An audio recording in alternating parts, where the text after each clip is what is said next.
Hey, Tyler Williams with Pinecrest Practice Growth. Thanks for checking out today's video strategy.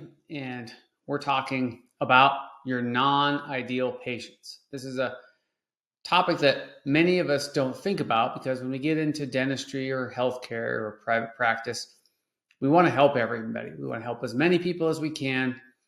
And we feel like the service we offer and the healthcare we provide is invaluable to our patients, and we want to spread that message and really let people know.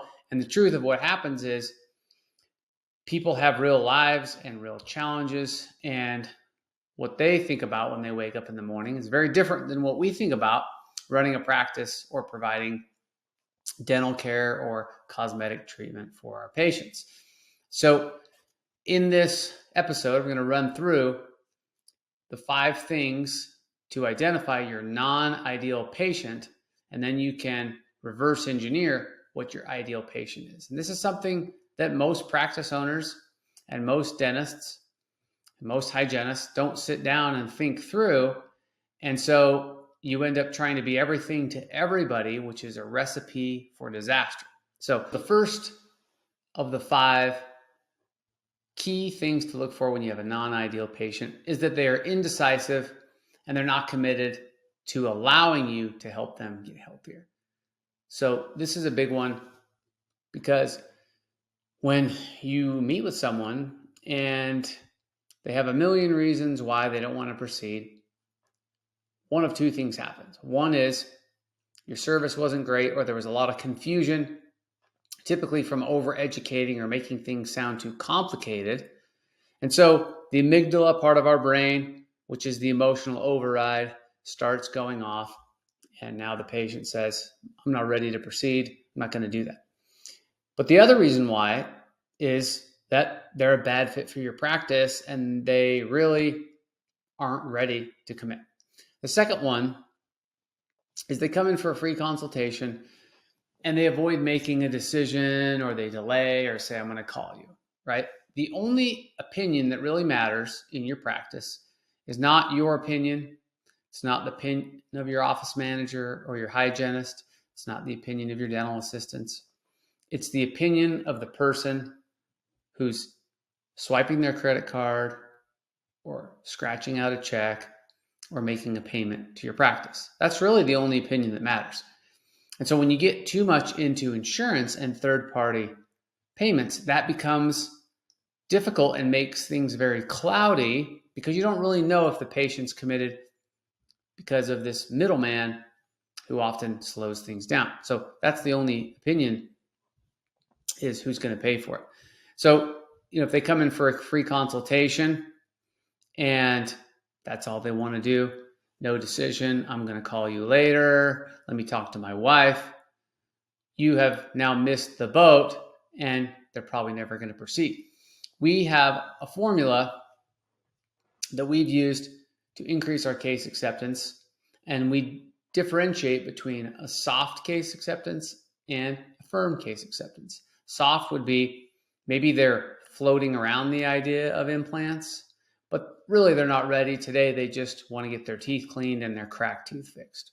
So we're not going to go for the hard press on implants as far as getting detailed cost and time and talking specifics. We're going to vaguely float it out there, but we're going to focus on the case acceptance for the checkup, cleaning, and fixing the cracked tooth. And that might be a base hit or a double. You're not going to just crank out home runs all day if you have the type of practice where you want to keep your patients around for a long time.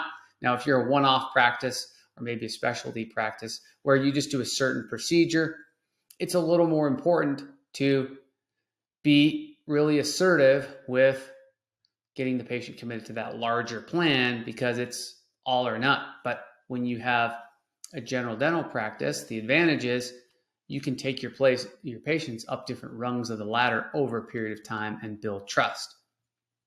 And then they'll be there and they'll know you be there for them when they need it.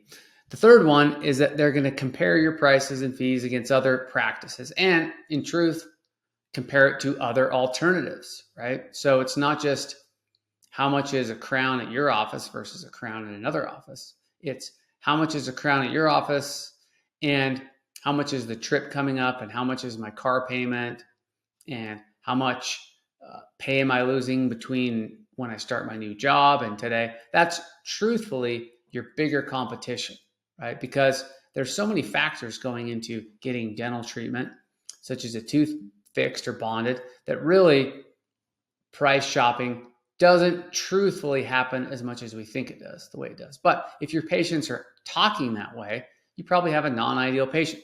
The fourth one is they don't see you as the right fit authority for them. So they feel like there's a misalignment between the services you're offering and what they're looking for. And that means that your marketing, which can include your website and the way your building looks and the things you talk about and the scripting your team uses, is not in alignment with who you want to attract.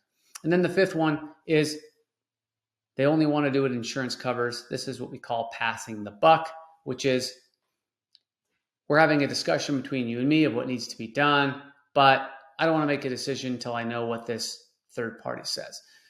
When we've done some analysis on insurance claims, we find the average one pays somewhere around $200 to $220 in the average general dental practice, according to our records. And that's because of the range of services, right? You might have, indirect ceramic restoration on a tooth, where maybe the average insurance plan is going to pay $400 or $600 or $800. But then you have the problem-focused emergency evaluation, which maybe the average plan is going to pay out $60, right? And so when you average those out, we've kind of done some high-level analysis on this and figured out that for us, insurance was only paying about $220. So this has been a big part of us phasing out of the insurance contract game. Now, that doesn't have to be your preference or your model, but we find it's easier to go all or none. So as we've switched to all insurance payments go to our patients and we do not accept insurance, it makes it very easy, because we know that when we do all that paperwork and all that filing and all that follow-up and the additional team members you have to hire, you're going to get about $220 per claim. And if that's worth it to you, then you should keep that up. But we found with our model, our mix of services, the types of people we work with, it just wasn't profitable enough. And more importantly, patients have this false perception of what it covers. So to recap, think about these 5 circumstances or 5 issues that you can run into with your non-ideal patient, and now flip that on its head and think about, okay, if that's a non-ideal, what's an ideal patient look like? And design your marketing and your message and your conversations between your team and your patients to revolve around that. And you'll have a much happier, healthier, successful practice where you won't have to feel like you have to get tons of new patients in every week and do tons of procedures every week just to get on that insurance treadmill. So if you have some more questions, don't hesitate to reach out. Thanks for watching, and we'll catch you on the next one.